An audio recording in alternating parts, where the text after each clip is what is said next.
बात gravitational force की होती है, जिसको हम ऐसे लिखते हैं, जहाँ पे F का मतलब है फोर्स, ए एक ध्रुवक है, और m1 मतलब ग्रेविटी मतलब जो आकर्षण बल प्रयुक्त होता है, तो दो मास के बीच होता है। उसमें से एक मास को हम m1 और दूसरे को m2 के तौर पे विचार करते हैं, और जो कूलम्ब्स लॉ के मुताबिक जो इक्वेशन होता है फोर्स का,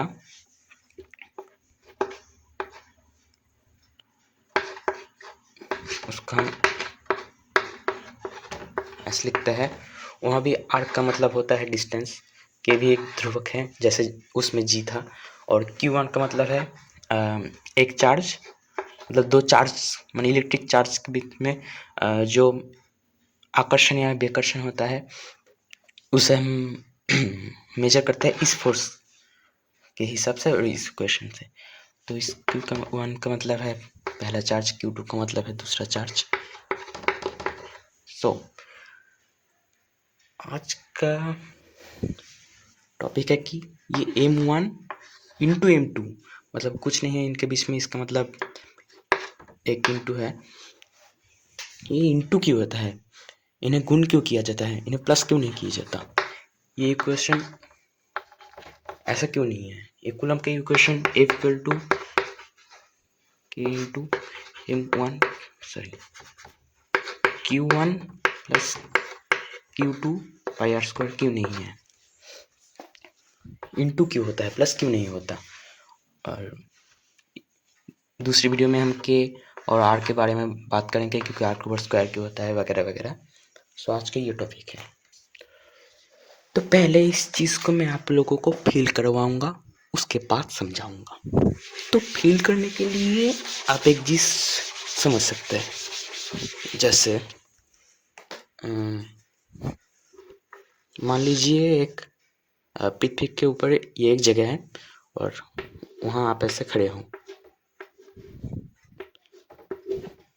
आपके अपने दोनों बाहें फैला रखी हैं, दोनों के ऊपर यहाँ पे 1 kg और यहाँ पे 1 kg का वजन रखा गया है।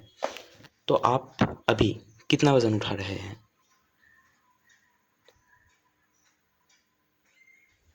इसे थोड़ा और आसानी से समझा जा सकता है। अपने एक ही हाथ के ऊपर 1 kg के दोनों चीज़ें रखे हुए हैं। ये भी 1 kg, ये बॉक्स नीचे वाला बॉक्स भी 1 kg का, ऊपर वाला बॉक्स भी 1 kg का है। तो आपके हाथ में अभी कुल 2 kg के सामान है।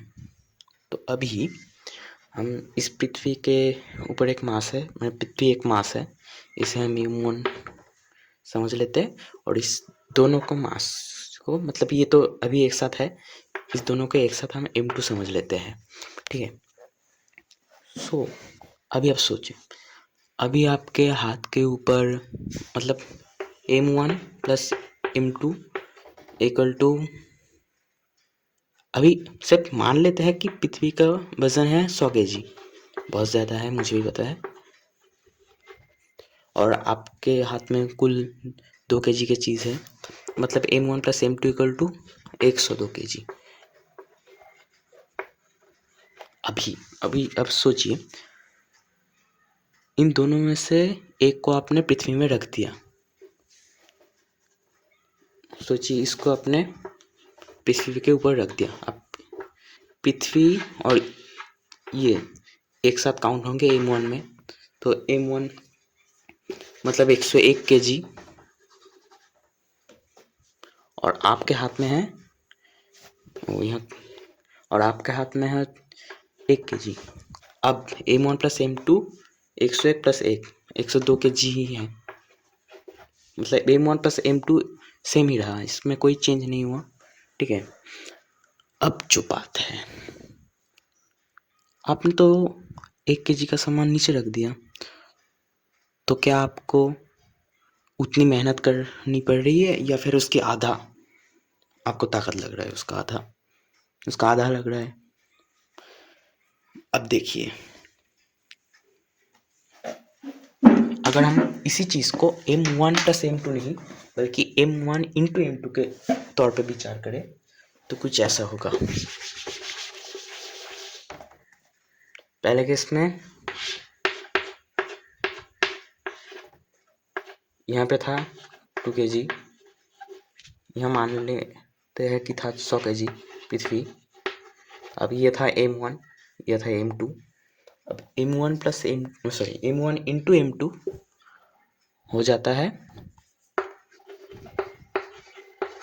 200 kg, सॉरी यहाँ kg स्क्वायर होगा। ये चीज़ हमारे काम की नहीं है, ये बस समझने के लिए है, अभी ये चीज़ हमारे काम की नहीं है। 200 और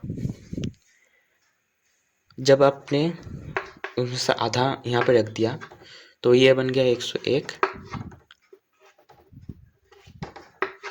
और ऊपर वाला बन गया 1। तब अब M1 M2 क्या होगा, 1 इंटू 101 इक्वल टू 101।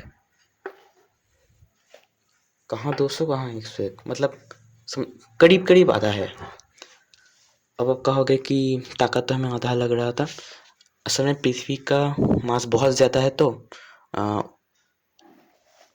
आधे से थोड़ा ज़्यादा ताकत हमें लगाना पड़ता है, लेकिन वो समझ नहीं आता हमको। तो इस तरह से होता है भाई। मैं आपको दिखाता हूँ, ये मैंने आपको फील करवाया, अभी मैं आपको समझाऊंगा।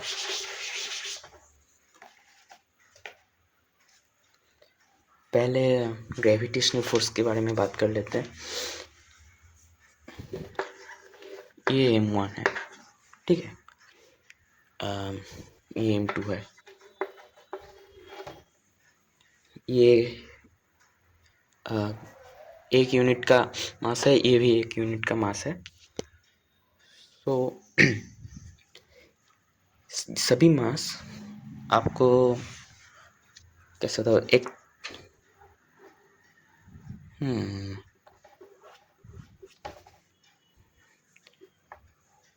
सभी मास अपने चारों ओर इन्फिनिटी तक एक फोर्स अप्लाई करती है, ग्रेविटेशनल फोर्स इन्फिनिटी तक है दोनों मास। और यहाँ पे एक स्ट्रेट लाइन पे अगर आप विचार करें तो ये इधर से भी अपने तरफ फोर्स अप्लाई कर रहा है और इसी लाइन के इस पार से M2 भी अपने तरफ आकर्षण कर रहा है। तो ये दोनों लाइन कनेक्ट हो जाती हैं इन दोनों के बीच में, और अब ये पास आती है अट्रैक्शन की वजह से। यहाँ इसका 1 है, इसका 1 है, M1 M2 इक्वल टू 1 हो जाता है। और अगर यहाँ पे एक और आ जाए, अब ये दोनों मिलके है M1 की वैल्यू अब हो गई, मतलब ये भी ये दोनों अब M1 है, M1 की वैल्यू हो जाए M1 की वैल्यू अब हो जाएगी 2, और यहाँ पे भी एक और M2 आ गया, तो अब कुल M2 की वैल्यू हो जाएगी 2, ये भी 2 वो भी 2। तो आप कहोगे कि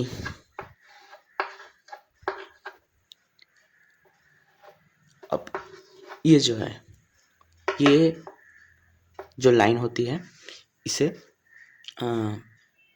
आप फोर्स के तौर पे देख सकते हो, ठीक है। तो यहाँ पे 2 लाइन हो गई और M1 M2 इक्वल टू 4 हो गई। तो आप कहोगे कि फोर्स तो पहले 1 थी, अब 4 हो गई M1 M2, लेकिन फोर्स तो 2 ही हुई। नहीं, फोर्स भी 4 हुई। कैसे? पहले M1 M2 जो होगा हमेशा सॉरी M1 M2 का जो वैल्यू आएगा, फोर्स की वैल्यू भी वही आएगी। लेकिन आपने देखा कि अभी सेकेंड स्टेप में M1 M2 4 आया लेकिन फोर्स 2 आई। लेकिन यहाँ पे एक ट्विस्ट है, ये भी कनेक्ट होती है 1 2 3 4, 1 2 3 4। लेकिन यही चीज़ अब अगर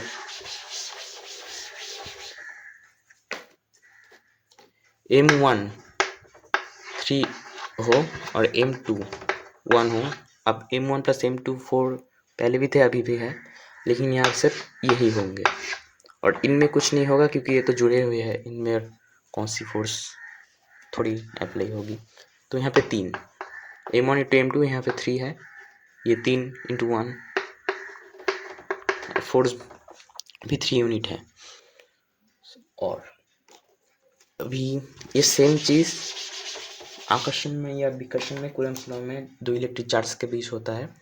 लेकिन अगर आप कहोगे अभी कि यहाँ पे एक प्लस चार्ज है और यहाँ पे एक प्लस चार्ज है, तो 1 यूनिट विकर्षण बल होगा, और यहाँ पे अगर एक माइनस आ जाए तो इनमें क्या होगा, इनमें वो बल प्रयोग नहीं होगा, क्योंकि एक प्लस और एक माइनस एक साथ एक चार्जलेस पार्टिकल की तरह आचरण करते हैं, बिहेवियर करते हैं।